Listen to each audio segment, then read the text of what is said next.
Igreja do Evangelho Quadrangular Olho d'Água, uma igreja de milagres.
Livro do Gênesis, capítulo 22. Amém? Todos acharam? Gênesis 22, o texto diz assim: E aconteceu depois destas coisas que provou Deus Abraão e disse-lhe: Abraão, e ele disse: Eis-me aqui. E disse: Toma agora o teu único filho, Isaque, a quem amas, e vai-te à terra de Moriá, e oferece-o ali em holocausto, sobre uma das montanhas que eu te direi.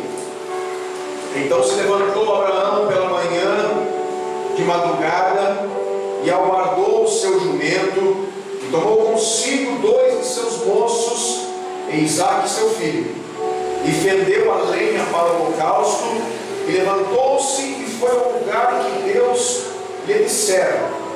Ao terceiro dia levantou Abraão os seus olhos e viu o lugar de longe, e disse Abraão aos seus moços: Ficai-vos aqui com o jumento, e eu e o moço iremos até ali, e havendo adorado, tornaremos a vós. E tomou Abraão a lenha do holocausto e pô-la sobre Isaque seu filho, e ele tomou fogo e o cutelo na sua mão, e foram ambos juntos. Então falou Isaque a Abraão seu pai e disse: Meu pai. Ele disse: Eis-me aqui, meu filho. E ele disse: Eis aqui o fogo, a lenha, mas aonde está o cordeiro para o holocausto? E disse Abraão: Deus proverá para si o cordeiro para o holocausto, meu filho. Assim caminharam ambos juntos. Feche os olhos. Meu Deus, eu te peço agora, Senhor, que a tua misericórdia, Senhor, venha me cobrir nesta noite, Pai. Senhor, de mim nada tenho, nada sou, mas eu dependo única e exclusivamente do teu poder, da tua graça, da tua sabedoria. Nos dá nesta noite uma palavra rema, uma palavra que venha de encontro com o coração do povo, que venha de encontro, Deus, com a necessidade de cada um que entrou aqui nesta noite. Que o Senhor, o Cordeiro vivo que desceu dos céus, venha suprir nesta noite todas as nossas necessidades, sejam elas físicas, espirituais, materiais. Pai, supre todas elas, em nome de Jesus. Queridos, nós estamos diante de um texto maravilhoso. Prestem atenção numa coisa: Isaque era o filho da promessa, o filho único entre Abraão e Sara, um filho que Abraão e Sara tanto queriam, filho da velhice, foi o filho do sobrenatural. Por quê? que Sara já estava com o seu ventre seco. Já não tinha mais como Sara ter um filho. Não tinha condições físicas, biológicas, não havia mais condições. Mas um dia Deus prometeu a Abraão, e Deus cumpriu e deu para ele Isaque, que simboliza riso. Deus trouxe alegria para a vida de Abraão e Sara. Abraão e Sara estavam vivendo um momento de gozo, um momento de alegria. Mas chega o capítulo 22 e diz: depois destas coisas, provou Deus a Abraão. Queridos, talvez você esteja assim na sua vida, esteja vivendo a alegria, o riso. Você está gozando da promessa que Deus colocou na tua vida. Glória a Deus por isso. Mas chegou um momento onde Deus pede aquilo que mais Abraão amava. E o texto diz que Deus pede o seu único filho. E eu fico abismado, porque Abraão, queridos, é um servo de Deus, obediente e fiel. Quando Deus chega para Abraão, o que ele fala? Senhor, não farei isso. Senhor, o que o Senhor pede é loucura. Não, ele fala assim: Senhor, eis-me aqui. Abraão tinha uma comunhão, uma intimidade com Deus, e só quem tem uma vida com Deus, só quem anda com Deus, só quem conhece o Deus das causas impossíveis, o Deus do corredor dos milagres, faz isso. E ele fala: Senhor, eis-me aqui. E Deus fala para ele: toma agora o teu único filho, Isaque, a quem tu amas, e vai à terra de Moriá. E lá na terra de Moriá eu irei lhe mostrar os montes, e lá você irá sacrificar Isaque. E Abraão, naquele momento, ele fica quieto, ele fica em silêncio. E o texto fala que ele levanta de madrugada, ele pega o seu filho, ele corta o lenho, ele pega o fogo, ele pega o cutelo, e eles começam a caminhar por 3 dias, queridos. Abraão, Isaque, um jumento e os seus 2 moços. E ele pega o seu moço, e eles começam aquela caminhada de 3 dias. E eles chegam ali, queridos, no pé do monte, em silêncio. Eu começo a pensar comigo, porque Isaque com certeza já tinha ido anteriormente com seu pai oferecer sacrifícios a Deus. Isaque olhou o lenho, olhou o fogo, o cutelo, e quem sabe ele pensou consigo: cadê o cordeiro? Meu Deus! E eles chegam ali no pé do monte, e eles começam a subir. E eu creio comigo, queridos, que naquele momento o coração de Abraão estava fervilhando, estava chorando por dentro. Ele não mostrava por fora, mas ele estava arrebentado por dentro, porque o seu único filho, o filho da promessa, aquilo que ele mais amava, iria morrer. Mas aleluia, queridos, como é bom quando nós temos a convicção daquele que nós servimos. Abraão sabia, ele tinha certeza que Deus era poderoso para ressuscitar a Isaque. E quando eles começam a subir o monte, então falou Isaque a Abraão, seu pai, e disse: meu pai. E ele disse: eis-me aqui, meu filho. E ele disse: eis aqui o fogo, a lenha, mas onde está o cordeiro para o holocausto?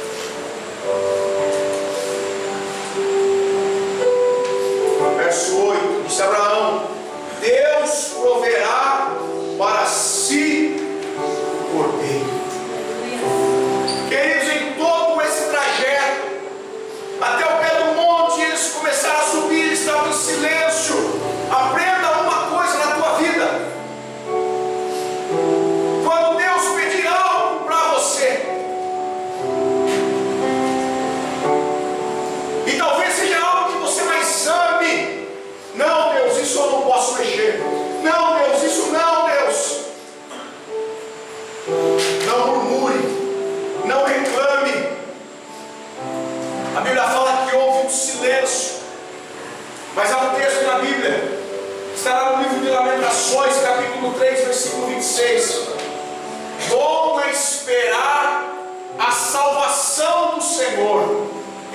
isso em silêncio. Eu costumo dizer que a palavra de Fiore, ela vale prata, mas o silêncio muitas vezes, queridos, ele vale ouro diante de Deus. E naquele momento eles começam a subir naquela montanha.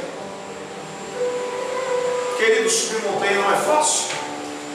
Escalar montanha não é fácil. E talvez essa noite você esteja numa empreitada. Essa noite talvez você esteja subindo, galgando algo na tua vida, querendo conquistar algo na tua vida. E talvez você esteja nessa escalada, e você esteja se ferindo, machucando. Mas eu quero dizer algo para você: continue em silêncio, queridos. Continue em silêncio. Só que Abraão não esperava algo, queridos. Ele esperava sim que ele iria subir lá no monte e iria sacrificar a Isaac. Mas o que Abraão não sabia é que lá no cume do monte, digam comigo assim: a minha vitória, o meu escape, a minha providência está no cume do monte. Aleluia. Abraão estava subindo o monte, mas ele não imaginava que lá no cume do monte já estava a providência de Deus para a vida dele. E quando ele chega no cume do monte, o texto diz que ele levanta os seus olhos. Amados, chega de andar cabisbaixo, chega de andar como um povo derrotado, com a cabeça baixa, se humilhando, humilhado. O texto fala que quando Abraão ele levanta os olhos, ele vê o cordeiro, ele vê a provisão de Deus sobre a vida dele. Eu quero dizer algo para você: no momento que você levantar os teus olhos e olhar para o consumador, para o autor da tua fé, que é o Cordeiro Jesus Cristo de Nazaré, a tua vitória virá sobre a tua vida. Aleluia, queridos. A provisão, a providência estava no cume do monte. O Cordeiro estava lá. Abraão falou: Deus proverá. Eu quero dizer algo para você: não se preocupe se você está ferido por causa da sua escalada no monte. Deus proverá tudo na tua vida. Deus é um Deus da provisão. Deus olha para Isaac e diz assim: olha, Jeová Jiré, Deus proverá. Deus proverá na tua vida, filho. Deus proverá na tua vida. Deus proverá na vida de cada um que está aqui nesta noite. Não importa a circunstância, não importa o que você esteja passando, a providência de Deus, ela virá sobre a tua vida ainda nesta noite, em nome de Jesus. Aleluia. Segundo Cordeiro, fale comigo: segundo Cordeiro. Segundo Cordeiro.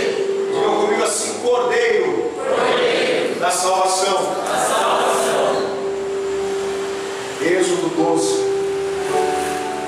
O texto ele diz assim: falou o Senhor a Moisés e a Arão na terra do Egito, dizendo: este mesmo mês vos será o princípio dos meses, e este vos será o primeiro dos meses do ano.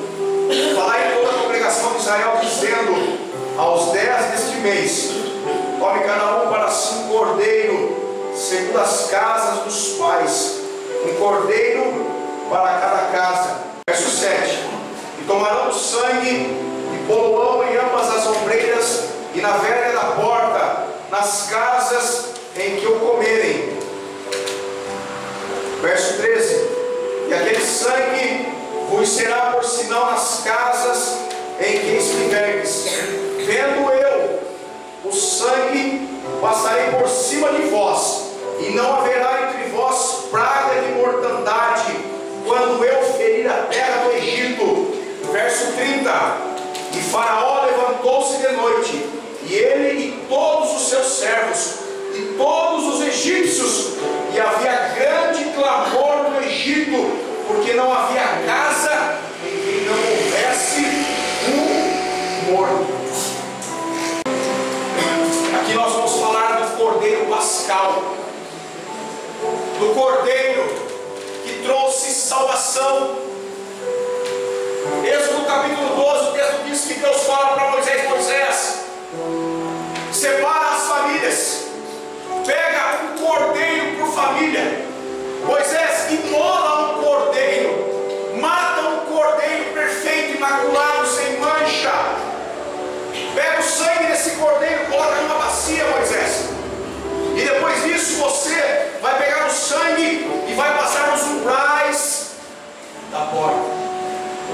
E Moisés, quando o anjo destruidor ele passar pelo Egito e ele olhar e ver a marca do sangue do cordeiro nas portas, a morte não entrará nestas casas. Porém a casa que não tiver a marca, o destruidor entrará e matará.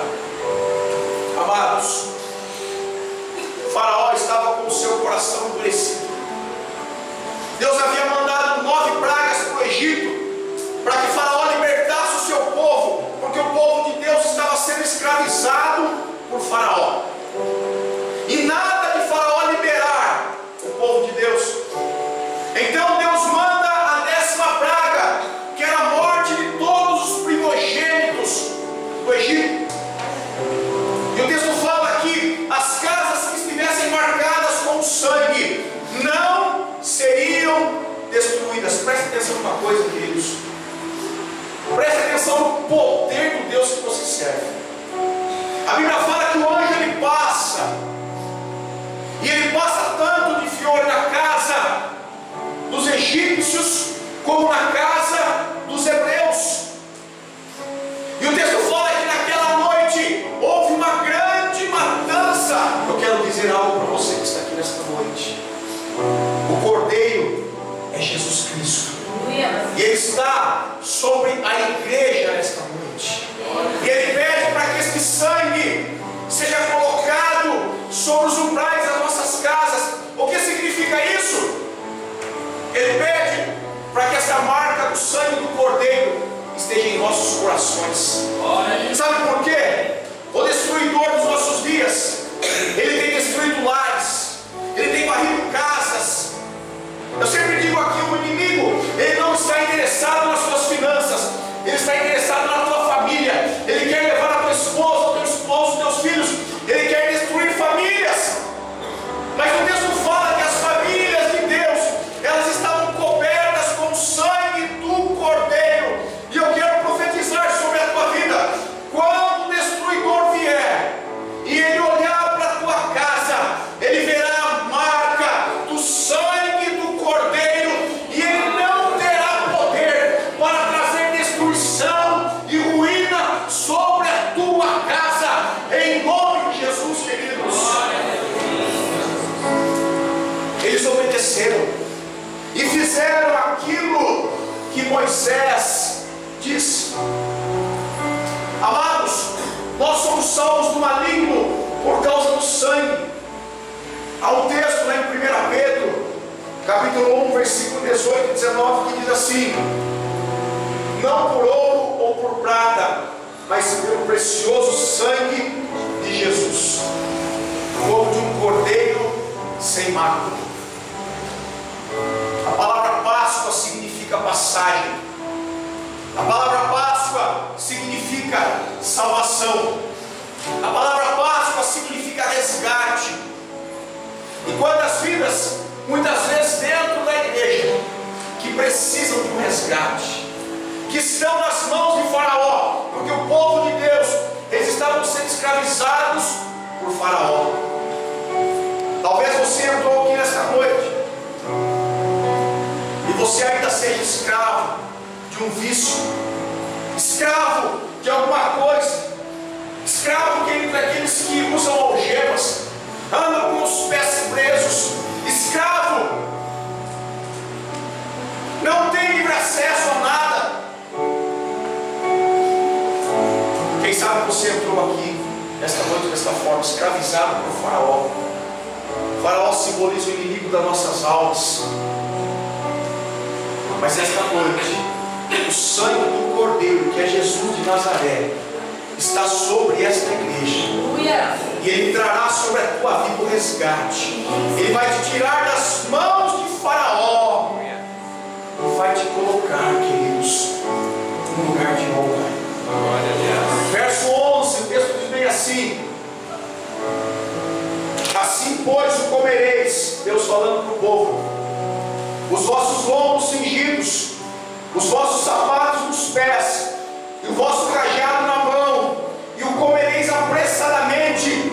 Esta é a Páscoa do Senhor. Queridos, comer o banquete da Páscoa, vestidos e prontos para a viagem, era um sinal de fé dos hebreus. Embora estivessem ainda aprisionados, embora ainda estivessem acorrentados, eles precisavam estar prontos, porque a promessa de Deus a qualquer momento iria acontecer na vida deles. Por mais que hoje você entrou aqui escravizado, dizendo assim: pastor, eu não consigo me livrar, eu não consigo me libertar, mas nesta noite chegou a Páscoa sobre a tua vida.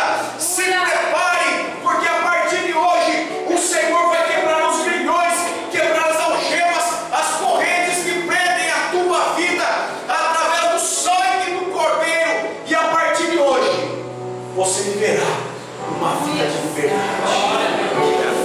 Há um texto que diz assim na Bíblia: se pois o Filho vos libertar, verdadeiramente sereis livres. Se pois o Cordeiro vos libertar, verdadeiramente sereis livres. Você não nasceu para ser escravo. Você não nasceu para andar algemado. Você nasceu para ser livre e livre do Senhor. Amém, queridos? Se põe em pé neste momento, em nome de Jesus. Eu quero fazer um apelo especial agora. Você que ainda não aceitou a Jesus como o seu único e suficiente Salvador. O que é aceitar Jesus? Virar arroz de igreja? Não. Aceitar a Jesus é ter uma nova vida. Aceitar a Jesus é sair da escravidão. Aceitar a Jesus é sair do Egito. No Egito tem coisas boas aos nossos olhos físicos, mas o final é morte e destruição. Mas o que o Senhor Jesus tem para a tua vida é vida e vida em abundância. Chega, queridos, de ser escravo do diabo. Chega de ser escravo de tantas coisas.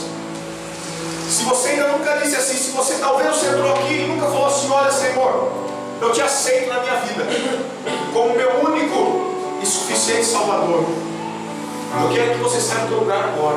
Há um texto na palavra de Deus que fala assim: se ouvirdes a minha voz, não endureçais o vosso coração. Não endureça. Nós cantamos agora há pouco aqui assim: uma chance igual a essa, talvez eu não tenha mais. O maior mal do nosso século se chama depressão, opressão. Existem pessoas que têm tudo, mas não têm nada, porque vivem trancadas no seu mundo. Deus quer transformar a tua vida. Glória a Deus. Deus quer dar a você uma segunda chance. Aceitar a Jesus, queridos, não é aceitar uma placa de uma igreja. Aceitar a Jesus é aceitar uma vida nova. Uma nova vida. E você não está fazendo um compromisso com o pastor, porque eu sou homem e sou limitado. Tenho falhas, como você tem. Você está fazendo um compromisso aqui diante do altar de Deus. Graças a Deus. Feche os olhos. Você que está aqui à frente. Deus, eu peço agora, Pai, que o Senhor venha escrever esses nomes no livro da vida, Pai. Deus, tira estas vidas da escravidão do vício, da escravidão da opressão, da depressão. Senhor, tira estas vidas dos medicamentos fortes, ó Pai, dos antidepressivos. Tem pessoas aqui que tomam medicamentos para sentir alegria, Pai. Senhor, isso não é vida, Pai. Porque a Tua palavra diz que a nossa alegria está na Tua presença. Pai, eu peço agora que o Senhor venha perdoar os pecados dessas pessoas. Que a partir de hoje, Deus, elas venham ter um comprometimento real com o Teu nome, com o Teu reino, Pai. Que todo mal saia dos ombros, quebra agora todo jugo, Pai. Em nome do Senhor Jesus. Amém.